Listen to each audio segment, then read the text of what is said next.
But now, what about the British film industry? Yes, we have probably the strongest TV film industry in the world, but even though we won 6 Oscars last month, our cinema film industry seems perennially to stagger about at death's door. True, Peter Brook, the Heritage Secretary, is to have a series of meetings with movie people, but will that be enough? The Film 93 report, a kind of filmmakers forum, looks into the matter. The British film industry is a catastrophe. Although cinema admissions in England have doubled, none of those extra 100% are going to see more British movies. It's just doubled for American movies. There is never, was never, a more important time to be making films in this country. The British cinema filmmaker is least welcome in his own country.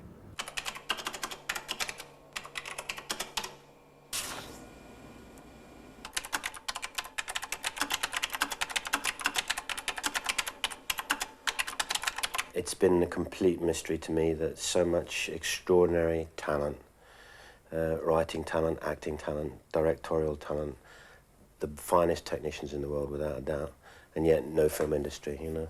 The competition from television clearly is a factor. The fact that film has never been recognized, cinema has never been recognized as a serious art form by the art establishment in this country in the way that it is in just about every other country in Europe.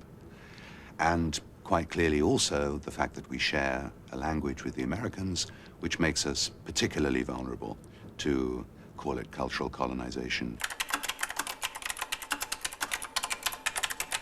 I think you've got to start by assuming that if a film isn't financially successful in the States, it isn't going to make much money anywhere else either, because it's a sad fact that if a film doesn't work in the States, then distribution companies in the rest of the world do not think of it as a success, and they don't put much energy and much money behind it. Therefore, it's very important to make an impact at the box office in America. And I think the reason that the Brits don't do that very often is, one, they have no idea how difficult it is to make a movie that the Americans go for, and that's very largely because the Americans, I'm afraid, are, in the main, talking about the big audiences, are infinitely more parochial than we realize.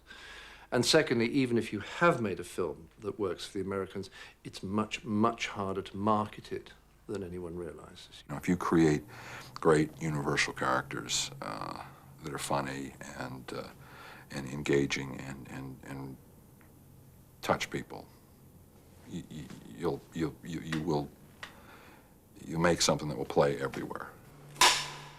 The entertainment industry is the second biggest export from the United States. The most important export is the aerospace industry. Now, in Europe, we think nothing of putting billions into trying to make a jumbo jet to compete with Boeing or whatever. And actually, we put no money whatsoever into an industry. You know, it's little dribs and drabs of money, and it's a colossal expenditure is needed because there are extraordinary awards to be gained from it. We've never understood that. Well, the enormous number of nominations we had in this year's Oscars and the successes show what an extraordinary amount of talent there is in this country, but look at the tiny number of movies that the nominations came from.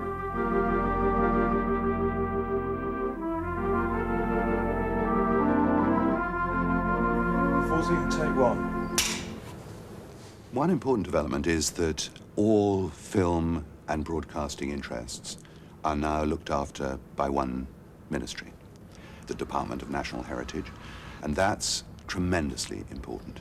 I'm not very good at giving advice to ministers, but if ever I was asked, I probably would say to Peter Brook, if he was sitting there, I'd say to him, when did you last go and see a film? And are you interested in film? Yes, I am, but the nature of this particular department, where I have an extraordinary range of responsibilities and where everybody is constantly inviting me out to go and do things, means that I don't get as much free time as I would wish, so I don't go and see films as often as I wish. I always see them with some frequency on television. I'd like to ask Peter Brook what he intends to do to encourage British investment in British films. in relation to tax incentives. There are a variety of different tax breaks for which the industry is asking, and which will no doubt come out in the conversations which we're due to have, and those can relate to withholding tax on visiting artists, and I mean, obviously notably American on the one hand, which is at the level of personal tax, as well as the speed at the level of write-off in terms of production costs for filmmaking itself. Now, those are the kind of things with which one would be addressing to the Treasury, but the talks we're about to have with each section of the industry, and I'm delighted we're having them, will give me a better idea at the end as to what would be the most effective package that we might be able to contemplate.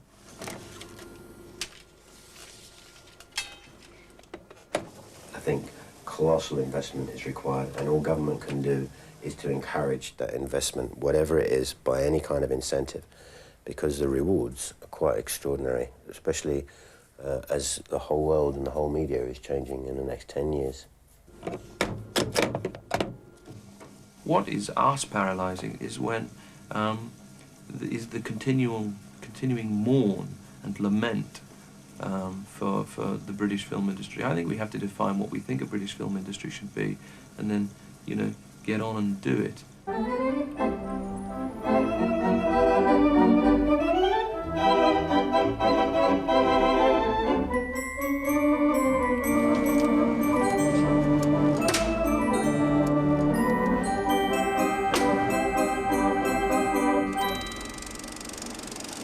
There is a kind of sameness about many American movies. There is, I think, a tremendous hunger in cinema goers for something different. And it's up to British filmmakers to provide that distinctive, different object on the screen, that different thing on the screen that Hollywood isn't providing and perhaps won't ever provide. Encourage the companies to invest in film, and the rewards will be extraordinary because the talent is there.